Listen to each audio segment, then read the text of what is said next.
तो आज के लेक्चर में हम HIV के ऊपर या फिर एड्स के ऊपर क्लिनिकल मैनिफेस्टेशन देखेंगे। क्लिनिकल मैनिफेस्टेशन ऑफ एड्स, दूसरा डायग्नोसिस कैसे किया जाए HIV का, और तीसरा एक शॉर्ट में देखेंगे कि ट्रीटमेंट क्या क्या दे सकते हैं। तो सबसे पहला कि क्लिनिकल मैनिफेस्टेशन हमें क्या क्या देखने को मिलता है। क्लिनिकली अगर HIV इन्फेक्टेड पेशेंट है या एड्स जो पेशेंट जिसको हुआ है उसमें क्या क्या देखने को मिलेगा सिम्टम्स, तो सबसे पहला देखने को मिलेगा वेस्टिंग सिंड्रोम। क्या देखने मिलेगा? Wasting syndrome. तो वेस्टिंग सिंड्रोम में क्या देखने मिलेगा? तो वेस्टिंग सिंड्रोम में देखने मिलेगा कि पेशेंट का जो बॉडी वेट है वो कम होने लगता है, मोर देन 10% कम हो जाएगा एक स्पेसिफिक पीरियड ऑफ टाइम पे। मतलब बहुत ही कम दिनों के अंदर बॉडी वेट जो है वो लॉस होने लगेगा और 10% से ज्यादा लॉस हो जाएगा बॉडी वेट का। ये क्यों होता है, इसका कॉज क्या है? तो इसका कॉज है माल न्यूट्रिशन, न्यूट्रिशन अच्छी तरह से नहीं मिल पाना। दूसरा increase metabolic rate, metabolic rate जो होता है बॉडी का वो इंक्रीज हो जाता है। इंक्रीज माल एब्जॉर्प्शन, माल एब्जॉर्प्शन जो है वो ठीक से हो नहीं पाता। और एनालॉक्सिया, एनालॉक्सिया यानी कि भूख नहीं लगता है या खाने की इच्छा नहीं होती है। तो इसके वजह से क्या होगा, हमें वेस्टिंग सिंड्रोम देखने मिलेगा, यानी कि बॉडी का जो वेट है वो 10% से ज्यादा कम हो जाएगा। कॉजेज क्या क्या है? तो कॉजेज है माल न्यूट्रिशन, इंक्रीज मेटाबॉलिक रेट, माल एब्जॉर्प्शन और एनालॉक्सिया। दूसरा जो सिम्टम देखने मिलता है, सबसे इंपॉर्टेंट सिम्टम है जिसे हम कहते हैं PGL, यानी कि परसिस्टेंट जनरलाइज्ड लिम्फेडेनोपैथी। तो लिम्फ नोड जहां पे भी प्रेजेंट होते हैं वो लिम्फ नोड क्या होते हैं? एनलार्ज हो जाते हैं। Presence of enlarge lymph node, enlarge lymph node वो भी कितना? तो ग्रेटर देन 1 सेंटीमीटर, 1 सेंटीमीटर से ज्यादा बड़े हो जाते हैं। at 2 or more extra inguinal region for greater than 3 months without any obvious cause, यानी कि जो लिम्फ नोड होते हैं, लिम्फ नोड का एनलार्जमेंट हो जाता है। एनलार्जमेंट भी कितना होता है? तो ग्रेटर देन 1 सेंटीमीटर होता है, वो भी 2 या 2 जगह से ज्यादा, मतलब 2 या उस लिम्फ नोड से ज्यादा अगर एनलार्जमेंट हुआ है। एक्स्ट्रा इंग्वाइनल रीजन में, इंग्वाइनल रीजन नहीं, एक्स्ट्रा मतलब इंग्वाइनल रीजन के बाहर जहां पे होगा, for greater than 3 month, 3 month से ज्यादा अगर ऐसे हमें लिम्फ नोड एनलार्जमेंट देखने मिलता है, 2 से ज्यादा लिम्फ नोड का एनलार्जमेंट देखने मिलता है विदाउट एनी ऑब्वियस कॉज, जिसका कोई स्पेसिफिक रीजन नहीं पता चला है, तो हम उसे कैटेगराइज करेंगे परसिस्टेंट जनरलाइज्ड लिम्फेडेनोपैथी में। और ऐसा सिम्टम जो है वो हमें एड्स में या फिर HIV वायरस में देखने को मिलेगा।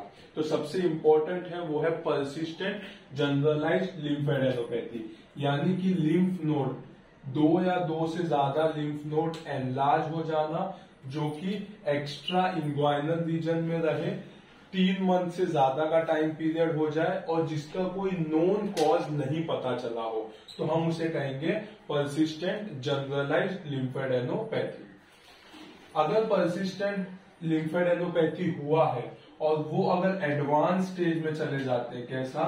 एडवांस स्टेज में चले जाते हैं, तो वो लिम्फ नोड में क्या होगा? तो लिम्फ नोड में एक लिम्फोइड टिश्यू होता है वो कम होने लगेगा, तो डिक्रीज इन लिम्फोइड टिश्यू होने लगेगा। या फिर दूसरा होता है growth of secondary tumour, lymphoid जो लिम्फ नोड है वहां पे सेकेंडरी ट्यूमर का ग्रोथ होने लगेगा, जिसे हम कहेंगे कापोसी सार्कोमा। क्या कहेंगे? कापोसी सार्कोमा। तो परसिस्टेंट जनरलाइज्ड लिम्फेडेनोपैथी में क्या होगा?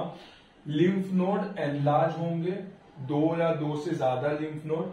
अगर एडवांस स्टेज में आ जाएगा तो एडवांस स्टेज में क्या होगा? तो लिम्फोइड टिश्यू जो है वो डिक्रीज होने लगेंगे या फिर वहां पे ग्रोथ होने लगेगा सेकेंडरी ट्यूमर का, जिसे हम कहेंगे कापोसी सार्कोमा।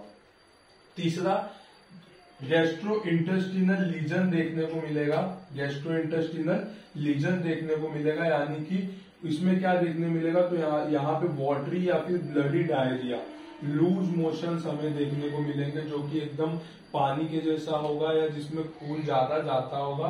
दूसरा नौशिया, वॉमिटिंग और एब्डोमिनल पेन, नौशिया होगा, वॉमिटिंग होगा और एब्डोमिनल पेन देखने को मिलेगा। चौथा पल्मोनरी मैनिफेस्टेशन, ये भी एक टाइप का बहुत ही इंपॉर्टेंट सिम्टम है जो कि होता है HIV में। Pulmonary infection 50 to 75% of HIV patient में देखने को मिलता है।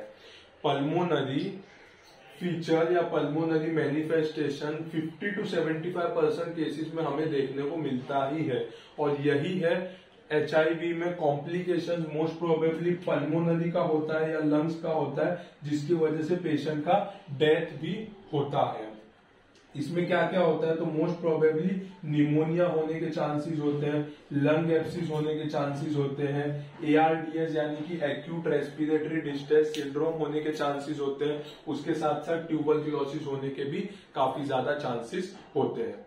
तो पल्मोनरी मैनिफेस्टेशन यानी कि symptoms related to lungs, mostly HIV के पेशेंट में 50 to 75% केसेस में पल्मोनरी मैनिफेस्टेशन यानी कि लंग्स जो है वो इन्वॉल्व होता ही है, और यही उसका मेजर कॉज है डेथ का। इसमें क्या क्या होता है, तो इसमें निमोनिया हो सकता है, इसमें लंग एब्सिस होता है, इसमें एक्यूट रेस्पिरेटरी डिस्ट्रेस सिंड्रोम होता है, ट्यूबरक्लोसिस होता है, जिसकी वजह से पेशेंट का डेथ हो सकता है। इसके बाद म्यूकोक्यूटेनियस इन्वॉल्वमेंट, म्यूकोक्यूटेनियस इन्वॉल्वमेंट ये भी मोस्टली 50 to 75% केसेस में देखने को मिलता है, और यहाँ पे इरिथ्रोमेटस रैशेस देखने को मिलेंगे, यानी कि रैशेस जो है बॉडी के सरफेस पे इरिथ्रोमेटस रैशेस हमें देखने को मिलते हैं। उसके बाद हिमेटोलॉजिकल मैनिफेस्टेशन, तो हिमेटोलॉजिकल मैनिफेस्टेशन यानी कि रिलेटेड टू ब्लड हमें क्या देखने मिलेगा, तो हमें पता चलेगा कि पेशेंट जो है वो एनेमिक है, यानी कि उसका HB जो है वो लोअर साइड पे है। दूसरा leucopenia, decrease in WBC count, और तीसरा थ्रोम्बोसाइटोपिनिया, डिक्रीज इन प्लेटलेट। उसके साथ साथ बोन मैरो सप्रेशन भी देखने मिलता है, यानी कि बोन मैरो में जो हीमोग्लोबिन बनता है वो बहुत ही अच्छे अमाउंट में नहीं बन पाता, जिसे हम कहते हैं बोन मैरो सप्रेशन, जिसकी वजह से हमें एनीमिया देखने को मिलता है। तो हिमेटोलॉजिकल मैनिफेस्टेशन में हमें क्या देखने मिलेगा कि हीमोग्लोबिन का काउंट, WBC का काउंट, प्लेटलेट का काउंट, तीनों काउंट कम हो जाएंगे। उसके साथ साथ बोन मैरो सप्रेशन देखने मिलेगा, यानी कि बोन मैरो में जो उसका काम होता है फॉर्मेशन ऑफ हीमोग्लोबिन वो ठीक से नहीं कर पाएगा, उसे हम कहेंगे बोन मैरो सप्रेशन। इसके बाद CNS मैनिफेस्टेशन यानी कि सेंट्रल नर्वस सिस्टम में क्या क्या देखने मिलेगा, तो हमें देखने को मिलेगा कि डिमेंशिया कॉम्प्लेक्स यानी कि HIV रिलेटेड डिमेंशिया कॉम्प्लेक्स हमें देखने को मिलेगा, जिसमें जो पेशेंट होगा उसको वो पुराना जो भी थॉट्स है वो रिकलेक्ट नहीं कर पाएगा, सोच नहीं पाएगा, कुछ भी चीजें भूल जाएगा, तो उसे हम कहेंगे डिमेंशिया कॉम्प्लेक्स, HIV या फिर एड्स रिलेटेड डिमेंशिया कॉम्प्लेक्स। दूसरा मेनिंजाइटिस, तो इन्फ्लामेशन ऑफ मेनिंजिस यानी कि जो कवरिंग होता है ब्रेन का जिसे हम कहते हैं मेनिंजिस, उसका इन्फ्लामेशन देखने मिलता है। मोस्ट प्रोबेबली ट्यूबरक्यूलोसिस इन्फेक्शन की वजह से हमें मेनिंजाइटिस देखने को मिलता है। तीसरा है demyelinating lesion of the spinal cord, demyelinating lesion of the spinal cord. तो जैसे कि हमें पता है कि जो नर्वस सिस्टम होता है वो सराउंड किया जाता है एक शीट से जिसे हम कहते हैं माइलिन शीट, जो बनता है ओलिगोडेंड्रोसाइट से। तो इस कंडीशन में या फिर हम कह सकते हैं एड्स में या HIV में डीमाइलिनेटिंग लीजन देखने को मिलता है। डीमाइलिनेटिंग मतलब वो जो माइलिन शीट है वो लॉस्ट हो जाता है, वो खत्म हो जाता है, वो लीजन हमें स्पाइनल कॉर्ड में देखने मिलेगा। जिसकी वजह से क्या होगा, तो जिसकी वजह से हमें पता चलता है कि जो नर्व का कंडक्शन होता है इम्पल्स का वो ठीक से नहीं हो पाता। तो CNS मैनिफेस्टेशन में हमें demyelinating lesion of spinal cord भी देखने मिलता है, और उसके साथ साथ पेरिफेरल नेफ्रोपैथी भी देखने को मिलेगा, पेरिफेरल न्यूरोपैथी भी हमें देखने को मिलेगा। तो CNS मैनिफेस्टेशन में क्या क्या देखने मिलता है, तो सबसे पहला है HIV रिलेटेड डिमेंशिया कॉम्प्लेक्स, दूसरा है meningitis, most probably due to tuberculosis infection. तीसरा है demyelinating lesion of the spinal cord और चौथा है पेरिफेरल न्यूरोपैथी। इसके बाद गायनेकोलॉजिकल मैनिफेस्टेशन में क्या क्या देखने मिलेगा, तो फीमेल्स में हमें क्या क्या देखने मिलेगा, तो फीमेल्स में देखने मिलेगा वजाइनाइटिस, यानी कि inflammation of the layer of vagina. क्यों? क्योंकि कैंडिडा जो फंगल होता है उसके इन्फेक्शन की वजह से इन्फ्लामेशन होगा कहां पे, वॉल्स ऑफ दी वजाइना, जिससे हम कहेंगे कैंडिडा वजाइनाइटिस। दूसरा सर्वाइकल हाइपरप्लासिया और तीसरा होता है CA cervix, most probably females में ज्यादा देखने को मिलता है। तो गायनेकोलॉजिकल मैनिफेस्टेशन में क्या देखने मिलेगा, कैंडिडिया वजाइनाइटिस, दूसरा सर्वाइकल डिस्प्लेसिया और तीसरा सीए सर्विक्स। इसके अलावा कार्डियोवैस्कुलर लीजन में क्या देखने मिलेगा, तो कार्डियोवैस्कुलर लीजन में कार्डियोमायोपैथी देखने मिलेगा और पेरिकार्डियल एफ्यूजन देखने मिलेगा, यानी कि लंग्स के बाजू में जो है वो फ्लूइड भर जाना, लंग्स के बीच का जो वॉल्स होता है, जो मसल्स होते हैं उसके बीच में फ्लूइड एक्यूमुलेट होना, जिसे हम कहते हैं पेरिकार्डियल एफ्यूजन। मस्कुलोस्केलेटल लीजन में क्या देखने मिलेगा, related to bones and muscles, तो बोन्स में हमें देखने मिलेगा ऑस्टियोपोरोसिस, ऑस्टियोपीनिया, ऑस्टियोमाइलाइटिस और पॉलीमायोसाइटिस। तो ऑस्टियोपोरोसिस यानी कि क्या होता है, तो बोन्स जो है वो वीक हो जाते हैं और ब्रिटल हो जाते हैं, बोन्स जो है वो वीक हो जाते हैं और ब्रिटल हो जाते हैं। दूसरा ऑस्टियोपीनिया, मतलब ऑस्टियोपीनिया यानी कि डिक्रीज अमाउंट, जो उसके अंदर कैल्शियम होता है उसका अमाउंट कम हो जाता है। तीसरा ऑस्टियोमाइलाइटिस यानी कि बोन्स में किसी तरह का इन्फेक्शन हो जाता है। और चौथा है पॉलीमायोसाइटिस, बहुत सारे मसल्स होते हैं, मल्टीपल मसल्स, पॉली मतलब पॉली काफी सारे, तो बॉडी में काफी सारे मसल्स जो है वो वीक हो जाना, उसे हम कहते हैं पॉलीमायोसाइटिस। तो ये सब चीजें हमें मस्कुलोस्केलेटल लीजन के अंडर में देखने मिलता है, जो कि है ऑस्टियोपोरोसिस, ऑस्टियोपीनिया, ऑस्टियोमाइलाइटिस और पॉलीमायोसाइटिस। एंडोक्राइन लीजन में हमें क्या देखने मिलेगा, तो एंडोक्राइन लीजन में हमें देखने मिलेगा हाइपर इंसुलिनेमिया और दूसरा हाइपरग्लाइसेमिया, इंक्रीज शुगर लेवल और इंक्रीज इंसुलिन लेवल। तो हाइपर इंसुलिनेमिया देखने मिलेगा, या फिर हम कह सकते हैं दूसरा हाइपरग्लाइसेमिया भी देखने को मिल सकता है। तो इस तरह से जो क्लिनिकल मैनिफेस्टेशन है एचआईवी के पेशेंट में ये सारे सिम्टम्स हमें मोस्टली देखने को मिलेंगे। सबसे पहला वेस्टिंग सिंड्रोम, दूसरा पर्सिस्टेंट जनरलाइज्ड लिम्फेडेनोपैथी, तीसरा गैस्ट्रोइंटेस्टिनल लीजन जिसमें diarrhoea, nausea, vomiting, abdominal pain आएगा। पल्मोनरी मैनिफेस्टेशन काफी इंपॉर्टेंट है, जिसमें हमें निमोनिया, लंग एब्सिस, ARDS या फिर ट्यूबरक्लोसिस देखने को मिलेगा।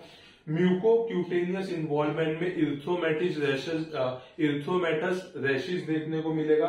हिमेटोलॉजिकल मैनिफेस्टेशन में decrease haemoglobin, decrease WBC, decrease platelet और बोन मैरो सप्रेशन देखने मिलेगा। उसके साथ अगर CNS मैनिफेस्टेशन में देखेंगे तो पता चलेगा कि dementia, demyelinating disease, peripheral neuropathy और मेनिंजाइटिस देखने मिलेगा। गायनेकोलॉजिकल मैनिफेस्टेशन में मोस्ट कॉमन कैंडिडा वजाइनाइटिस या फिर सीए सर्विक्स। कार्डियोवैस्कुलर रीजन में क्या देखने मिलेगा, कार्डियोमायोपैथी और पेरिकार्डियल एफ्यूजन। मस्कुलोस्केलेटल लीजन में देखने मिलेगा ऑस्टियोपोरोसिस, ऑस्टियोपीनिया, ऑस्टियोमाइलाइटिस और पॉलीमायोसाइटिस। और एंडोक्राइन लीजन में अगर देखेंगे तो पता चलेगा कि हाइपर इंसुलिनेमिया है या फिर हाइपर ग्लाइसेमिया है। तो ये हो गया क्लिनिकल मैनिफेस्टेशन। इसके बाद हम देखेंगे कि डायग्नोसिस कैसे करना है एचआईवी का। तो एचआईवी का डायग्नोसिस करने के लिए सबसे पहला चीज होता है test for establishing HIV infection. HIV infection body में है कि नहीं, ये कौन से टेस्ट से पता चलेगा, तो सबसे पहला है एलाइजा टेस्ट, एंजाइम लिंक्ड इम्यूनोसॉर्बिड एसे। एंजाइम लिंक्ड इम्यूनोसॉर्बिड एसे ये एक टेस्ट होता है जो गैग प्रोटीन और ENV प्रोटीन को डिटेक्ट करता है, जिसके बेसिस पे हमें पता चलता है पेशेंट को एचआईवी है या नहीं है। लेकिन ये भी ऑलमोस्ट 2 to 6 वीक के बाद ही पता चलता है। दूसरा है वेस्टर्न ब्लॉट टेस्ट ये कंफर्मेटरी टेस्ट होता है। वेस्टर्न ब्लॉट टेस्ट जो होता है वो कंफर्मेटरी टेस्ट होता है फॉर HIV इन्फेक्शन, जो कि हमें 1 वीक के अंदर भी अगर हम देखते हैं तो हमें वेस्टर्न ब्लॉट टेस्ट से पता चलता है कि पेशेंट को HIV है या नहीं है। तो वेस्टर्न ब्लॉट टेस्ट जो कि कंफर्मेटरी टेस्ट है। तीसरा है P24 एंटीजन कैप्चर एसे। जैसे कि हमें पता है कि जो वायरस के बारे में हमने देखा था HIV का, उस पर एक प्रोटीन था P24 करके। तो ये ब्लड इन्वेस्टिगेशन में क्या होता है, P24 एंटीजन को डिटेक्ट किया जाता है और उसके बेसिस पे पता चलता है कि पेशेंट को HIV है या नहीं। और चौथा है कल्चर फॉर HIV। HIV का कल्चर, सेल्स को कल्चर के लिए रख देते हैं और उसमें जो ग्रोथ होता है जिस भी वायरसेस का, उसको स्टडी करके फिर पता चलता है कि पेशेंट को HIV है या नहीं है। तो सबसे पहला है test for establishing HIV infection, जिसमें सबसे इंपॉर्टेंट होता है एलाइजा टेस्ट, जो कि गैग और ENV प्रोटीन को डिटेक्ट करता है। और दूसरा कंफर्मेटरी टेस्ट होता है, वो होता है वेस्टर्न ब्लॉट टेस्ट। तो कंफर्मेटरी टेस्ट है western blot test for HIV, या फिर हम कह सकते हैं डिटेक्शन ऑफ एड्स। इसके अलावा कुछ टेस्ट से हमें पता चलता है कि पेशेंट का इम्यूनिटी जो है वो कम है या नहीं है, या फिर उसे ये सारे कॉम्प्लिकेशन होने के चांसेस हो सकते हैं या नहीं। तो उसमें सबसे पहला होता है CD4+ T सेल्स, जो कि HIV के पेशेंट में डिक्रीज होने लगता है। CD8+ T सेल्स जो कि इंक्रीज होने लगते हैं। CD4+ T सेल्स और अपॉन CD8+ T सेल्स जो है वो रिवर्स हो जाते हैं, यानी कि CD4 T सेल्स का वैल्यू जो है वो कम होने लगना और CD8+ सेल्स का वैल्यू बढ़ने लगना। तो इसकी वजह से क्या होता है, जो प्रपोर्शन होता है, जो उसका प्रपोर्शन होता है वो रिवर्स होने लगता है। मतलब पॉजिटिव, जैसे हम कहते हैं कि 1 से ज्यादा अगर रहेगा तो अच्छा साइन है, लेकिन इसमें क्या होता है रिवर्स हो जाता है। तो उसकी वजह से जो वैल्यू आता है वो 1 से भी कम आता है, लेस देन 1 आता है। तो हम कहते हैं कि ये रिवर्स हो जाता है प्रपोर्शन। CD4+ ज्यादा होना चाहिए एज कंपेयर टू CD8+, तो CD4+ जो है वो सिग्निफिकेंटली कम होने लगता है। तीसरा लिम्फोपीनिया।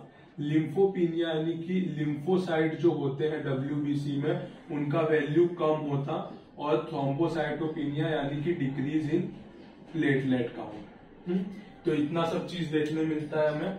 CD4+ T सेल्स जो है वो कम होना, CD8+ T सेल्स बढ़ना, CD4+ T cells upon CD8+ T cells का रेशियो रिवर्स हो जाना, लिम्फोपीनिया यानी कि डिक्रीज इन लिम्फोसाइट, और थ्रोम्बोसाइटोपिनिया यानी कि डिक्रीज इन प्लेटलेट काउंट। ये चीज हमें देखने मिलेगा डिटेक्शन ऑफ इम्यूनिटी में। उसके बाद detection of infection and secondary tumour. कोई भी तरह का लिम्फेडेनोपैथी या ट्यूमर अगर दिखता है तो ये 2 टेस्ट किया जाता है। एक तो फाइन नीडल एस्पिरेशन साइटोलॉजी, दूसरा है बायोप्सी, जिसके ऊपर से हमें पता चलता है कि पेशेंट जो है वो HIV इन्फेक्टेड है या नहीं। तो डायग्नोसिस में 3 तरह से डायग्नोसिस किया जाता है।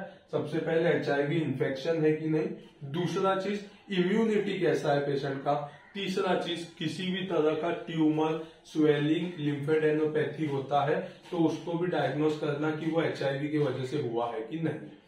HIV इन्फेक्शन को एस्टैब्लिश करने के लिए हमारे पास 2 सबसे इंपॉर्टेंट टेस्ट होते हैं। एक तो एलाइजा टेस्ट, एंजाइम लिंक्ड इम्यूनोसॉर्बिड एसे, और दूसरा है वेस्टर्न ब्लॉट टेस्ट।